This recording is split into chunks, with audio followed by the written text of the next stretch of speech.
All right, hey, what's up, everybody? Mike Lindsley back with you for an ML Sports Take, all brought to you by our great friends at Empower Federal Credit Union, Welch and Company Jewelers, and our good buddies over at the Vince Aguirre Consulting Group. Well, Tiz the Law so far. It's Tiz the season for Tiz the Law. Seems to be the real deal in 2020. This guy has already won the Belmont Stakes and the Travers Stakes, and also won the Florida Derby earlier in the year as well. And by the way, he's the first New York bred horse to win the Belmont Stakes since Forrester in 1882. Think about that. The Saratoga stable horse is incredibly well owned, incredibly well trained by Barclay Tagg, and also well run across the board with his team. And I think Manny Franco right now is one of the up-and-coming jockeys in the sport of horse racing and has done an unbelievable job with him. And if you watch the way Tiz the Law runs, he's got stamina and he's got strength, and those are the two things that you need to win the Triple Crown. This is obviously an upside-down year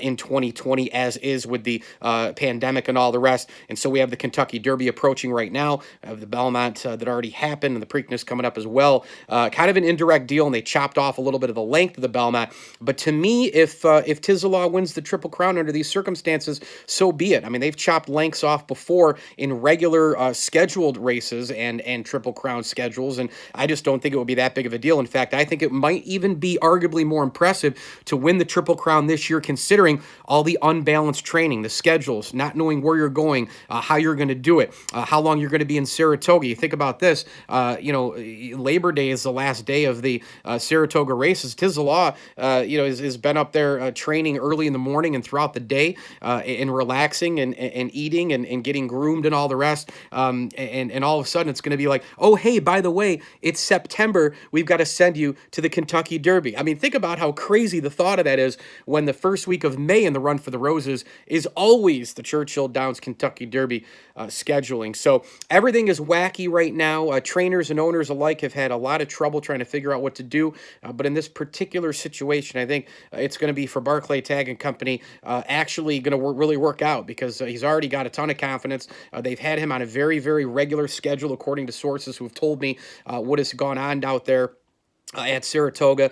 He's a horse that's very confident. He likes to run, and he's a horse right now that has been unstoppable. I mean, the Florida Derby, impressive. The Belmont, more impressive. And the Travers Stakes, he absolutely blew away the field. And Manny Franco really knows how to get the most out of his horse at about the halfway point. So when you need that quick burst or you need that long stamina, it's Triple Crown time, baby. And he's already got one in the books and will be the heavy favorite in a 20-horse field at Churchill Downs next weekend. Mike Lindsley here with an ML Sports Take, brought to you by our great friends at Hides of Liverpool, CNY Electrical, and Pelra Contracting. Hit me on Twitter at Mike L Sports, and as I always tell you, enjoy the games.